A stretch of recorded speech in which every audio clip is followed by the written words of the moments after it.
J'avais oublié. J'avais oublié à quel point le monde était beau. J'avais oublié que personne n'a le droit de nous enlever notre droit de rêver, que l'on peut toujours aller plus haut. À force de courir dans tous les sens, je ne savais plus quelle route emprunter. J'avais oublié la saveur de la vie, en avais perdu mon essence et en même temps mon sourire. Le cœur et les corps n'avançaient plus en synchronicité.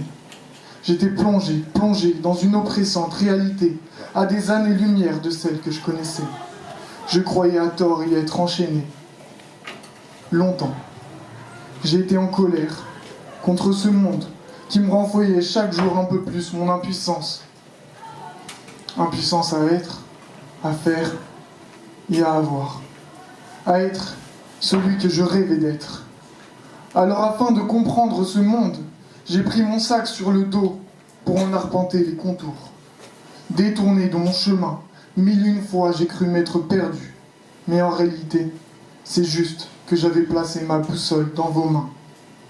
J'ai été resté en hivernage trop longtemps. Il fallait reprendre la route, car la vie, si elle n'est pas mouvement, se fait tourment.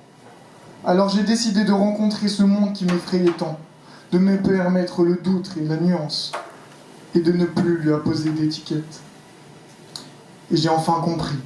J'ai pris conscience que lui et moi, nous ressemblions plus que je ne voulais l'admettre. J'ai compris qu'il était mon reflet, le miroir de mon être. À travers vous, il me montrait mes manques et mes fêlures, mes cicatrices et mes brûlures. Moi qui détestais les étiquettes, je n'avais cessé d'appauvrir le monde de mots laids pour parler de ces mots. Parce que lui aussi vivait certains états, je le réduisais à être pour moi ceci ou cela. Alors que tout ce qui existait en lui était en moi. Nous étions les mêmes. Alors oui, la vie est une quête. Mais pour découvrir ce qui en soit lui, il nous faut parfois entreprendre une enquête. Des jours et des jours, des mois, des années, j'ai oublié, j'ai pensé. Le monde terrifiant, dangereux, malgré ma volonté d'explorer. En grandissant, j'avais perdu cet air obséquieux, ce regard fougueux. Je regardais cet univers effrayant, inhospitalier.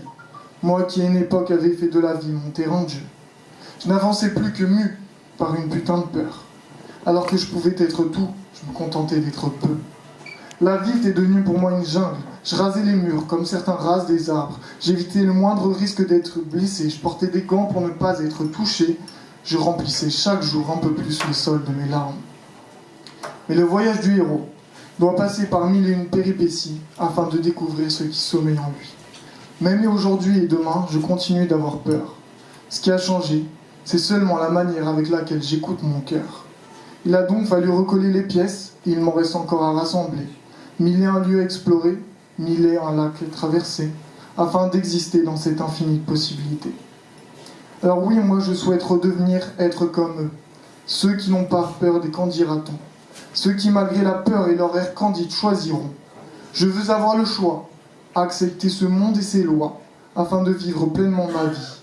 Et malgré toutes les mentions défavorables, reçues à l'époque du cartable, je sais que j'en ai le potentiel, que j'en suis capable. Car sache que les plus grands peureux peuvent devenir d'immenses courageux. Alors je repars. Ma prochaine destination, je ne sais pas. Le Québec, pourquoi pas.